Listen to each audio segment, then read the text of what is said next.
일본 검찰의 형사사건 유죄율은 2009년 기준 무려 99.9%. 이는 검찰에 기소가 되면 무죄를 받을 확률이 0.1%밖에 되지 않는다는 뜻입니다. 완벽한 수사로 범인을 재판대에 세우면 존엄한 법의 심판을 받게 만든다는 일본 검찰의 자부심, 그 신화 같은 기록 99.9%. 여기 그 0.1%의 벽을 뚫기 위해 처절한 사투 중인 여인이 있습니다. 언론 앞에 나서 자신의 무고함을 주장하는 여성 아오키 케이코 씨. 나는 딸을 죽이지 않았다.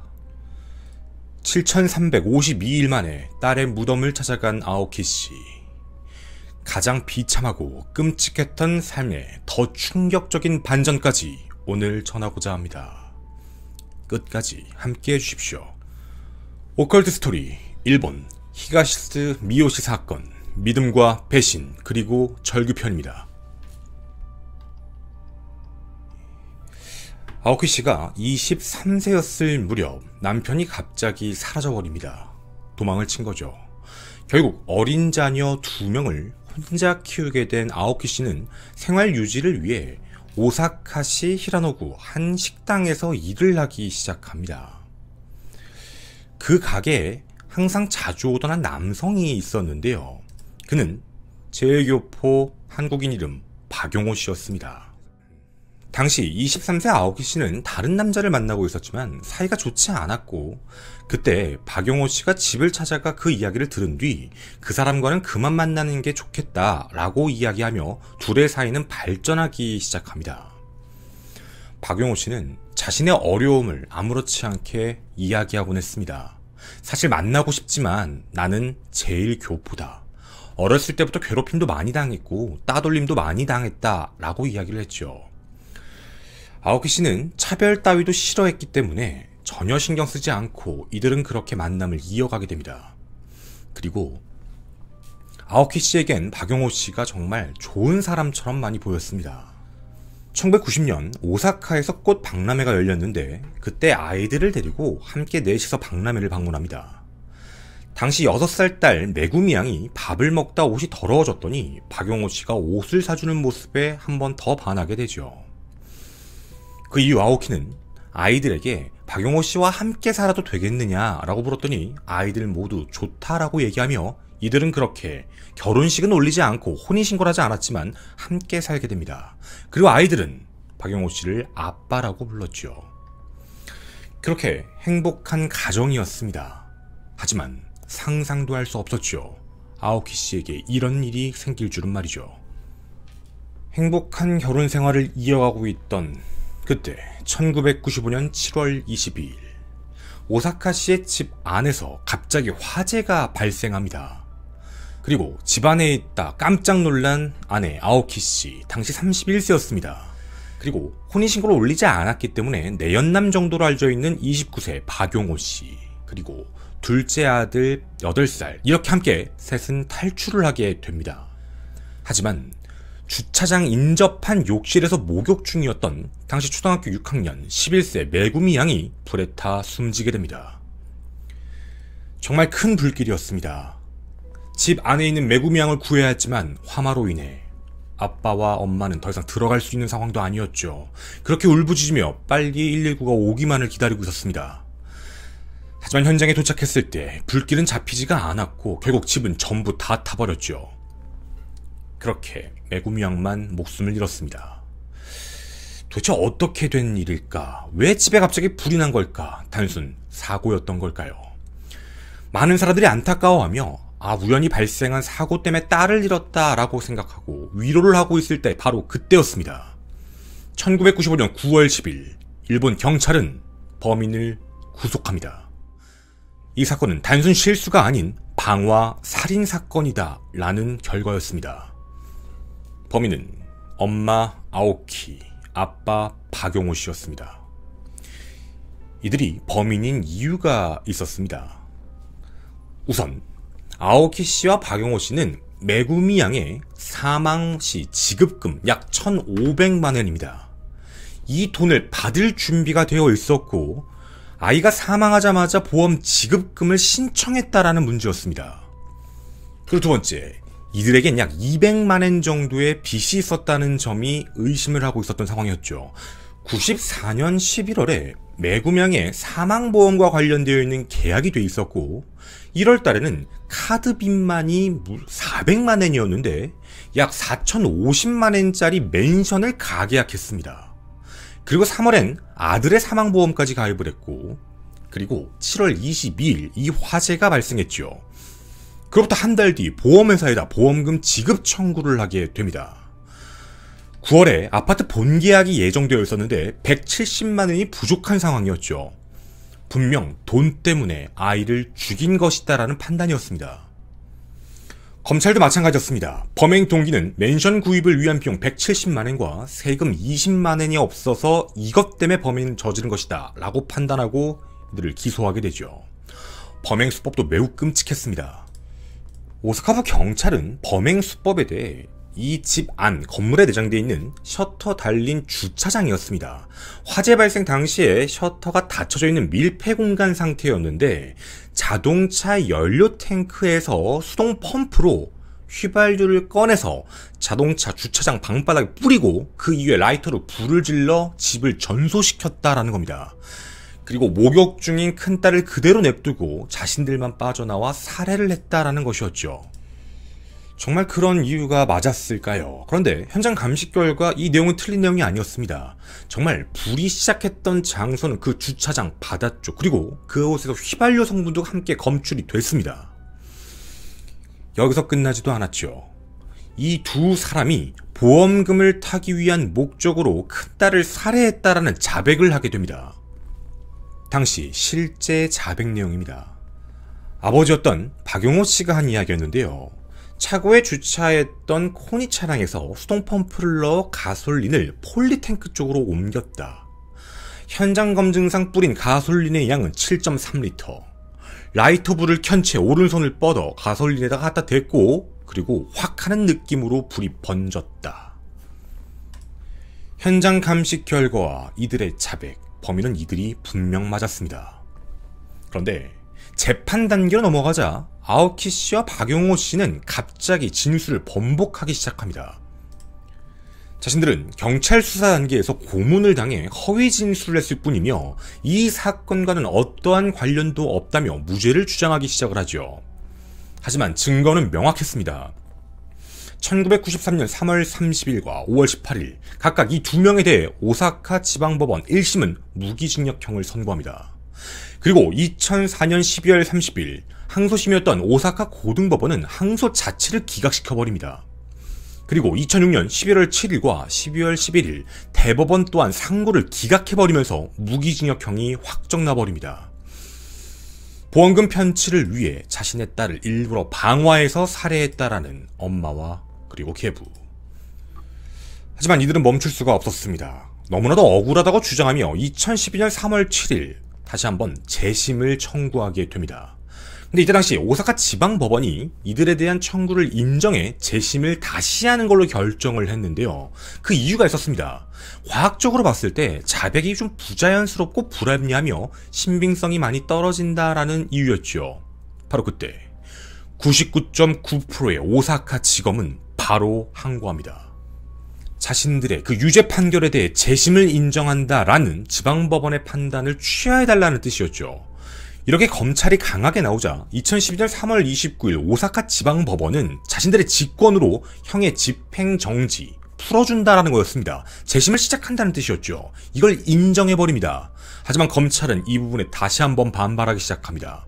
고등법원에 바로 항고를 했고 고등법원은 그 결정을 바로 취소시켜버립니다.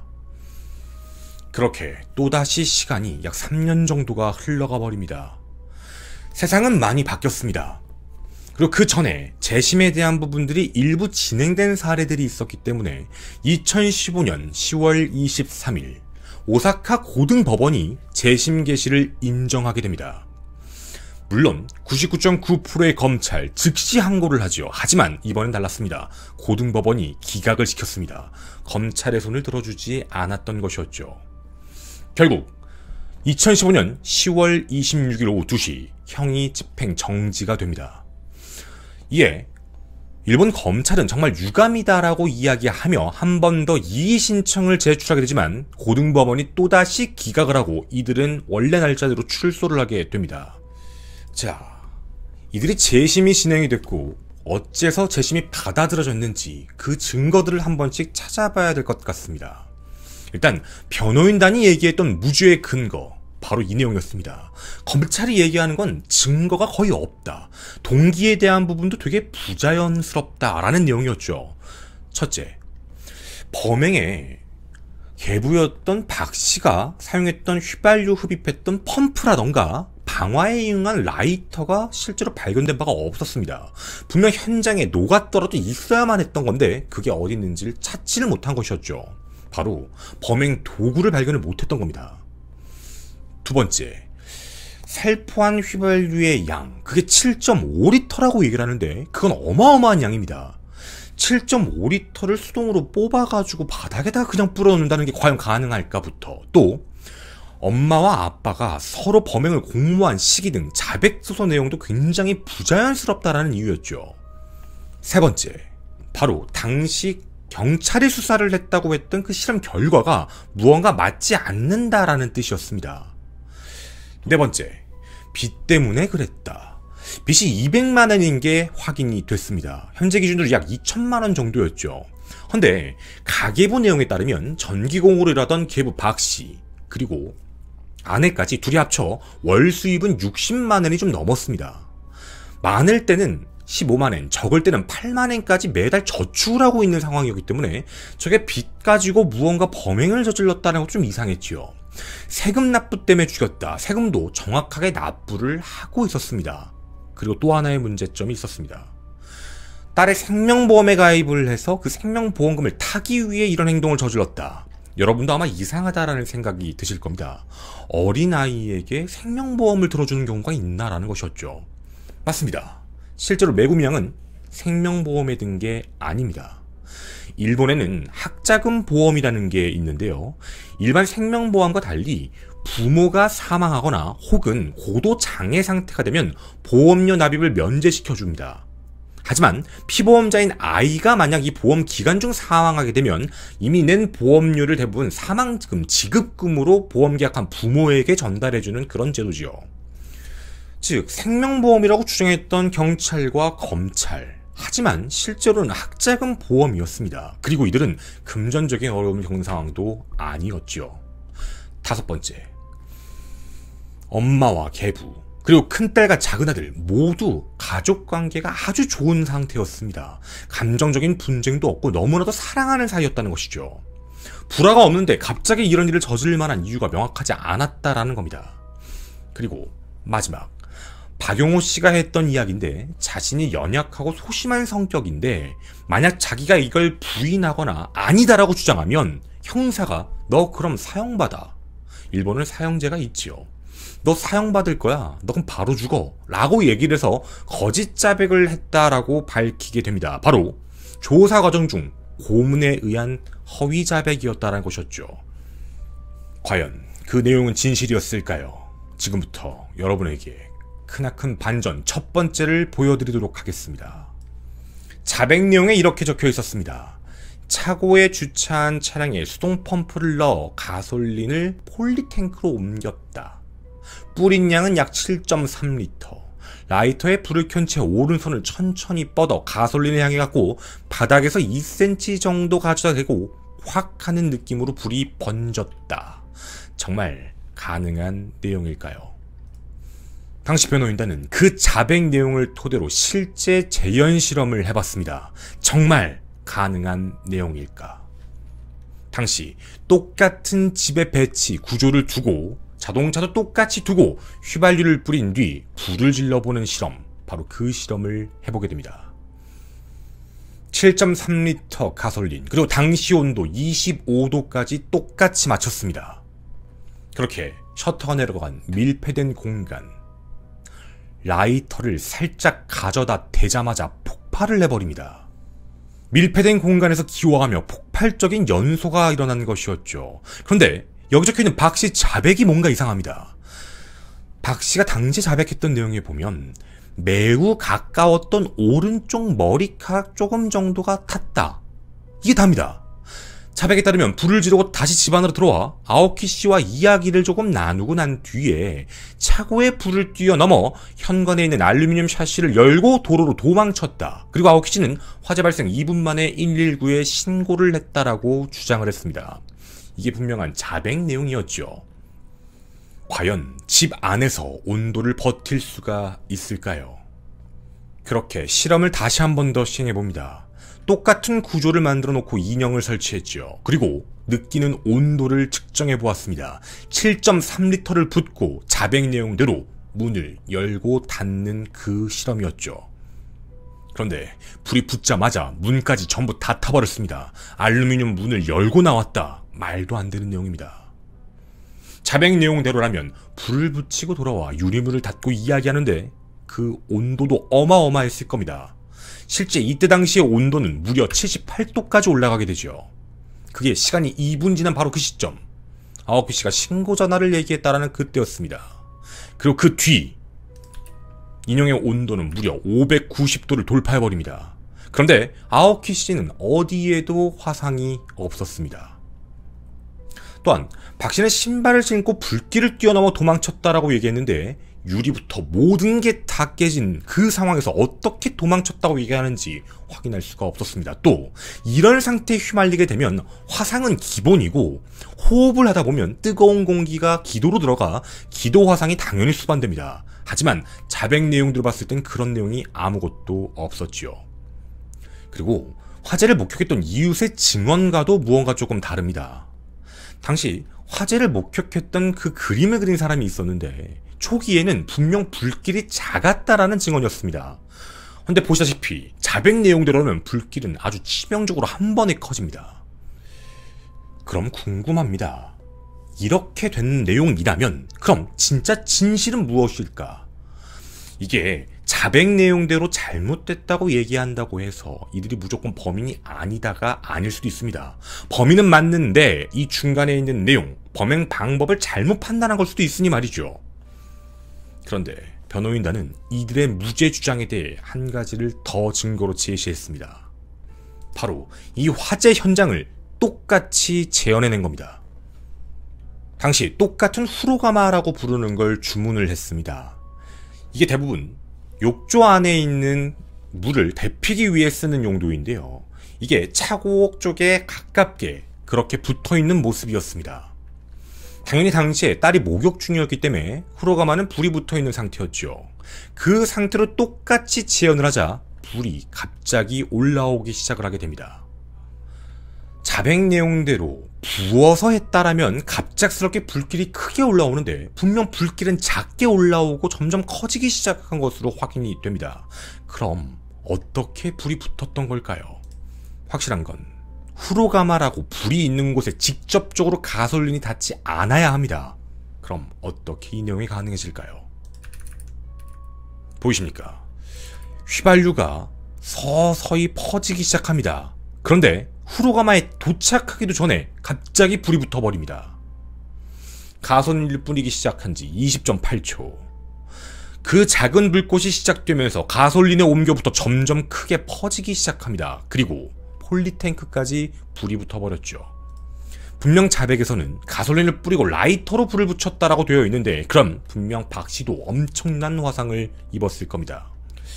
그럼 이런 일이 어떻게 가능한 걸까? 사실 이 내용은 미국에서도 굉장히 많이 발생하는 그런 사고입니다. 매년 약 800건 정도의 차고 화재가 발생하는 건데요. 차고와 그리고 그 안에 뭔가 불 같은 게 있는 내부를 더 따뜻하게 만들어주는 걸 밖에 설치하면서 가솔린과 만나 갑자기 화재가 발생하는 겁니다. 예를 들자면 찬기름이 주유가 돼 팽창되면 그 주유했던 기름이 새어나올 수도 있습니다. 바로 집 차고 안에서 기름이 빠져나온다는 것이었죠. 그렇게 가솔린을 세워놨다가 근처에 욕조가 있었고 90cm밖에 떨어져 있지 않아 순식간에 불이 붙는 그런 내용입니다. 그렇게 가솔린 차량을 똑같이 구해 휘발유 누출 실험까지 해보게 됐습니다. 같은 차종 4대를 실험을 해봤죠. 분명 사건 기록의 당일 박용호 씨는 가솔린을 가득 채우고 집으로 돌아온 것으로 확인이 됩니다. 그렇게 엑셀을 밟으면서 시작을 해본 결과 기름이 새는 장면이 보이기 시작합니다. 3분이 지나자 새기 시작해 15분 만에 나온 양은 350ml. 게다가 엔진을 멈춘 뒤에도 4대 모두 휘발유가 바깥으로 나오게 됐습니다. 그럼 당시의 사고는 어느 쪽 주장에 더 가까웠을까요? 경찰과 검찰이 제시하는 게 맞았을까요? 아니면 당시에 많은 문제가 있었던 차량에 기름이 새면서 옆에 나온 곳에서 갑자기 발화가 시작됐고 그게 붙으며 집이 완전히 불타버렸다라는 그 실험에 대한 내용, 어느 쪽이 더 과학적으로 부합하는지 여러분은 충분히 아실 수 있을 것 같습니다. 결국 이 내용 검찰과 재판관까지 함께 보았습니다. 2016년 4월 28일 개부 박용호 씨의 재심이 먼저 시작됐습니다. 그리고 그 결과까지 함께 보여줬죠. 검찰은 그냥 포기해버립니다. 유죄에 대한 주장 및 입증은 하지 않겠다. 적절한 판단을 요구할 뿐이다. 이게 검찰 측 이야기 전부였습니다. 그리고 2016년 5월 2일 아내 아오키 씨의 재심 첫 공판이 열렸는데요. 그때도 똑같이 검찰은 유죄 주장에 대해서 하지 않고 합당한 판단을 부탁드린다라는 말뿐이었습니다. 결국 2016년 8월 10일 두 사람은 무죄 선고를 받게 됩니다. 검찰은 항소권 자체를 포기하고 당일 확정 무죄였습니다. 과거 경찰, 과거 검찰의 그 말도 안 되는 억지 주장들. 그 오랜 시간이 걸렸습니다. 7,000일이 넘는 시간 동안 그들은 그렇게 감옥에 있었지요. 과연 이들의 피해를 누가 과연 갚아줄까요? 여러분이 보시기에 이 사건의 가장 큰 피해자는 누구라고 생각이 드십니까? 아내 아오키 씨, 그리고 남편 박 씨, 그리고 작은 아들도 있었습니다. 어머니를 보는데 7,000일이 걸렸습니다.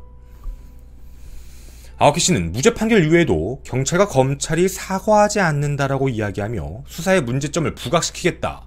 그렇게 피해보상 청구 소송을 하게 됩니다. 1억 4,597만엔, 현재 기준 14억 3천만원 정도의 배상 요구였지요. 2017년 3월 31일 오사카 지방법원은 7,352일 구속 보상액으로 하나약 9억 원을 아오키 씨와 그리고 계부 박용호 씨에게 각각 지급하기로 결정합니다. 물론 또 하나의 고소도 있었습니다. 화재 원인이 휘발유 누출이라며 차량 제조사인 혼다에 약 5억 원의 손해배상 청구를 했지만 그건 기각이 되었죠. 그뿐만이 아니었습니다. 2022년 3월 15일 당시 경찰관이 아오키 씨의 몸 상태가 좋지 않았음에도 장시간 동안 계속적으로 조사를 해 허위 자백을 할 수밖에 없었다라고 이야기하며 약 1,220만엔, 하나 1억 2천에 대한 배상 명령을 하게 됩니다. 여러분께 질문을 한번 드려보고 싶습니다. 이 사건에서 가장 가슴 아픈 사람은 누구였을까? 앞서 말씀드렸던 사람들 아마 기억이 나실 겁니다. 억울하게 누명을 썼던 엄마 아오키 씨, 계부라는 이름으로, 내연남이라는 이름으로 그렇게 있었던 박 씨, 그리고 갑작스럽게 부모님을 잃어버린 아들. 이 가족은 정말 슬픈 상황이었습니다. 그런데요, 이 사건은 아직 끝나지 않았습니다. 충격적인 반전이 하나 더 남아 있었습니다. 반전 두 번째, 우리는 궁금합니다. 왜 이들은 거짓 자백을 했던 걸까요? 정말 고문 때문이었을까요? 사건 발생 당시 일본 경찰은 사건 발생 이틀 뒤에 계부 박 씨의 모발을 채취합니다. 그리고 한 가지 사실을 이야기합니다. 야, 너 메구미한테 무슨 짓을 한 거야? 라는 질문이었습니다. 화마로 숨진 메구미양 부검 결과 아이의 몸에서 남성의 정액이 검출됩니다. 그리고 박 씨의 모발과 DNA를 대조해본 결과 정확히 일치했습니다. 어머니 아오키 씨는 이런 성적 학대의 사실에 대해 아예 모르고 있다가 남편 박 씨가 메구미 양을 그렇게 했다라는 이야기를 듣게 됩니다. 충격에 빠질 수밖에 없었죠. 박 씨의 진술에 따르면 메구미 양이 초등학교 3학년일 때부터 접촉을 시작해 5학년일 때는 성행위를 했고 그 횟수가 무려 40에서 50차례까지 걸쳐 있었습니다. 형사는 너 이 행동 때문에 메구미 죽인 거지 라며 몰아붙이기 시작했던 거고, 똑같이 어머니에겐 넌 괴물 같은 사람이다, 메구미에게 미안하지도 않냐, 그냥 죽인 거 인정해라 라고 이야기를 하며 이들은 혼란스러운 가운데 살인 자백을 하게 됩니다. 박용호 씨도 방화 살인을 인정하지 않으면 네가 이 성적 학대를 했다라는 사실을 언론에 공고하겠다 라는 형사의 협박을 받아 자백을 하게 되죠. 성적 학대는 사실이었습니다. 그걸 감추고자 거짓 자백을 낳았고 그렇게 방화 살인이라는 누명을 낳았던 것이죠. 어머니는 더 큰 충격에 빠질 수밖에 없었습니다. 정말 자신의 딸과 아들을 사랑한다고 믿었던 박 씨가 그런 끔찍한 짓을 해왔다는 걸 아예 모르고 있었던 것이죠. 그런데 여기서 더 큰 문제가 생겼습니다.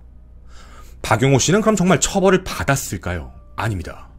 문제는 당시에 방화 살인에 대한 걸로 계속적으로 수사를 받고 있었고, 그리고 교도소에 있었고, 점차적으로 계속 재심을 청구하며 시간이 약 20년이 넘게 흘러버렸습니다.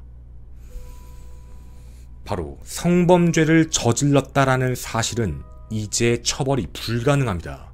시효가 완성이 되어버렸죠. 공소시효가 끝난 겁니다. 따라서 방화살인은 무죄라 하더라도 성적학대 사실만이 남았을 뿐 처벌이 불가능해져 버린 겁니다. 박용호 씨는 그럼에도 출소 이후 8억 원, 9억 원 정도의 형사금을 받게 됐습니다. 사실 이건 일본 내에서도 많은 문제가 조금 있었습니다. 왜냐면 성적 학대에 대한 부분이 진짠가라는 저희도 의구점이 들 정도였거든요. 정말 큰 언론사까지도 이 이야기를 절대 보도하지 않고 있는 상황이었습니다. 근데 저희가 이 내용을 알 수 있었던 사실은 첫 번째, 박용호 씨가 메구미 양을 성적 학대했다라는 내용이 판결문에 적혀 있습니다. 두 번째, 박용호 씨가 언론에 보낸 편지에도 이 내용이 적혀 있고, 나중에 언론에 나와 이야기했던 어머니도 이 성적 학대 사실에 대해 이야기하며 함께 언론에 공표한 사실이 있었습니다. 분명 확실한 증거들은 있죠. 그런데 언론에는 어디에도 기사를 쓰지 않았습니다. 이유가 있었죠. 박 씨는 방화살인은 무죄입니다. 그리고 아이를 성적 학대했다라는 사실은 유죄가 아니라 공소 혐의가 없는, 공소권 없는 상황이죠. 이 이야기를 언론에 공개할 경우 고소를 먹을 수도 있다라는 두려움 때문에 그 어디에서도 이 내용을 쓰지 않았던 겁니다. 박용호 씨, 저희는 사실 그냥 이름과 얼굴이 외부에 있는 대로 그대로 공개했습니다. 제1교포, 현재 일본에 살고 계실 수도 있죠. 자신은 그 끔찍한 일을 하고 나서도 그 형사 보석금 받아 지금도 어디선가 호의호식하며 살 가능성이 높습니다. 박용호 씨, 반성한다고 이야기했지만 정말 진정한 반성이 맞을지 궁금합니다. 일본 검찰의 99.9%의 신화, 그 0.1%를 뚫은 한 어머니. 나는 딸을 죽이지 않았다. 자신의 누명을 벗으며 알게 된 현실은 더욱더 끔찍했습니다. 딸을 잃었고 남편은 자기가 알던 그런 사람이 아니었고 그 오랜 시간 동안 자신의 아들도 보지 못했던 한 어머니의 절규였죠. 여러분은 어떻게 생각하시나요? 박식을 여러분은 용서하실 수 있겠습니까? 저는 오컬트 스토리의 김원이었습니다. 감사합니다. 네, 뒷이야기 하겠습니다. 일단 좀 중요한 내용으로 좀 전해드리도록 할 게 있어요. 이거는 사실 일본 검찰하고 재판부의 문제예요. 요즘엔 좀 많이 바뀐 거긴 하겠지만 이게 뭐가 문제였냐면 일본 검찰의 그 99.9%라는 그 상징성이라는 건 역으로 생각을 해보면 수사를 잘해서 그만큼 잘했다 뭐 이럴 수도 있는데요. 역으로 생각해보면 일본 검사는 절대로 무죄를 받으면 안 돼요. 그러니까 자기가 진다라는 부분에 대해서는 일본 검찰 전체에 치명상을 입히는 거예요. 그러니까 어떻게든 무리하게서라도 그걸 다 집어넣고 재판부도 그거에다 땅땅땅 때려버려요. 그러니까 이런 식의 시스템이 그동안 오랜 시간 동안 일본 안에 박혀있던 거거든요. 사람이 했다라는 건데 사람이 해서 수사 내용이 잘못될 수도 있는 건데, 이게 99.9%가 나온다는 건 수사를 잘한다는 걸 보여주는 것 포장은 좋지만, 역으로 얘기를 하면 정말 이거는 법원도 너무 검찰 측하고 같이 붙어 있는 거고, 검찰은 그거에 대한 신화를 지키기 위한 이상한 짓을 많이 해왔다는 거예요. 이거는. 그래서 사실 이 사건도 그 전에 싸질러 놓은 걸 나중에 이제 많이 바뀌어가니까, 우리나라도 지금 요즘에 많이 바뀌어가는 것처럼 바뀌어가면서 이제 검찰들이 그거에 대해서 인정하고 더 이상 할 말이 없다 해서 무죄 확정 판결이 난 거잖아요. 물론 사과 안 해요. 요즘에는 99.4까지인가 내려왔다고 하더라고요. 어쨌든 그래도 지금도 조롱당하듯이 얘기하는 게, 그러니까 자기들은 99%, 유죄율 99%라고 주장하지만 사실 이거 외부에서 바라보면 좀 비아냥거리듯 나쁘게 바라봐요. 유죄율이 99%라는 거. 그러니까 이게 말이 안 된다는 수치거든요. 대부분 평균적으로 보게 되면 유죄율 90, 무죄율 10 이 정도 나오는 게 대부분 비슷비슷해요. 왜냐면 재판부도 아시겠지만 경찰이 수사를 해서 넘기고 검찰도 수사를 해서 넘기고 재판부도 3번을 바라보는 거잖아요.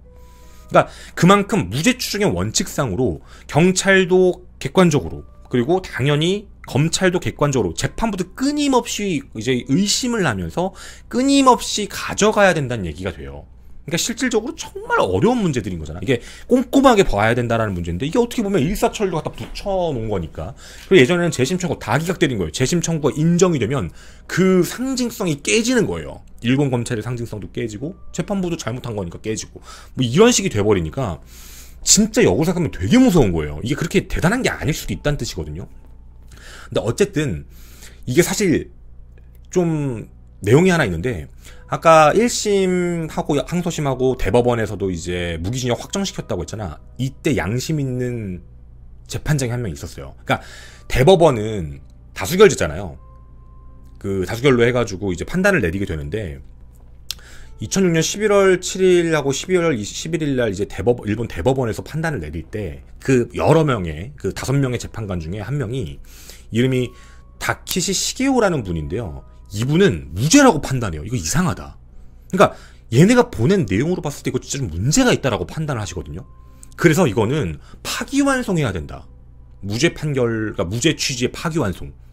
그러니까 대법원은 서류심리가 봤을 때 잘못됐다라고 판단한 거예요. 근데 다수결로 봤더니 나머지는 야 유죄야, 야 확정 판결해, 막 이런 입장이니까 이게 좀 이상하다 싶어서 이분이 다수결로는 안 될 것 같아서 반대 의견서라는 걸 준비를 하셨어요.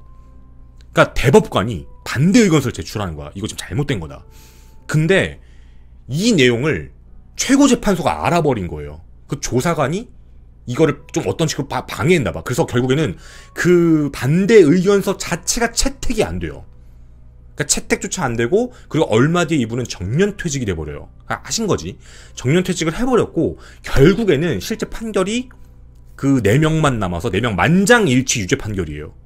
대법원 만장일치 유죄 판결 때리고 무기징역 확정난 거였거든요. 그러니까 그때 당시에도 이제 양심적인 사람이 있던 거야. 이거 정말 잘못됐다라고 판단했지만 안 됐던 거지, 그때 당시에. 그래서 되게 큰 문제였던 거죠. 그리고 아마 지금 이 방송 보시면서 많은 좀 충격이 오셨을 거예요. 여기까지 다 보신 분들이 있으실지는 잘 모르겠는데, 중간에 잠들어도 다시 보시는 분들도 있겠지만, 흐름상 보게 되면은 이게 진짜 제일 큰, 제가 중간에도 몇 번씩 가장 아픈 사람이 누구였을까요?로 질문을 던진 이유가, 아들이 불쌍하다, 엄마가 불쌍하다, 아빠가 계부가 불쌍하다, 다 이럴 수 있잖아요. 근데 저는 그걸 계속 질문을 던졌던 이유가 엄마가 너무 불쌍한 거예요.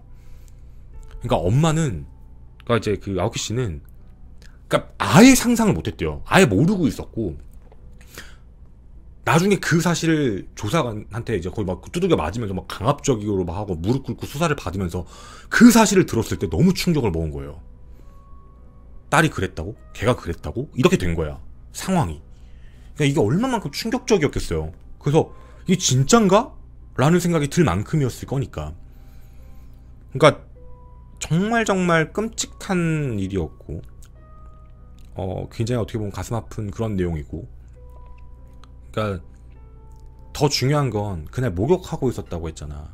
근데 그 안에서 검출됐잖아요. 그러니까 그날도예요. 그날도 아이는 성적 학대를 당한 거예요. 그것도 내연남 박용호 씨한테. 그래서 이제 몸에서 검출이 돼서 이제 모발 바로 뻗어간 거야, 이틀 뒤에. 뭐 4, 50차례라고 얘기를 하는데 어디선 70차례라고도 나오고 막 그래서 정확하게 어떤 게 맞는 건지 모르겠는데 진짜 미친놈이죠. 그래서 어쨌든 여러분한테 이 내용을 전해드린 거고요. 그 사람이 지금 뭐 일본에 있는지 뭐 한국에 있는지 어디 있는지 잘 모르겠어요. 저도 뭐 그런 거에 대해서는 찾을 수 있는 방법이 없으니까. 근데 어찌되었든 우리도 좀 알고 계시길 있었으면 좋겠다라는 생각으로 해서 이 방송을 촬영하게 됐고요. 그 99.9%라는 그 내면 그 사실에 대해서도 얘기를 드린 그런 내용이었습니다.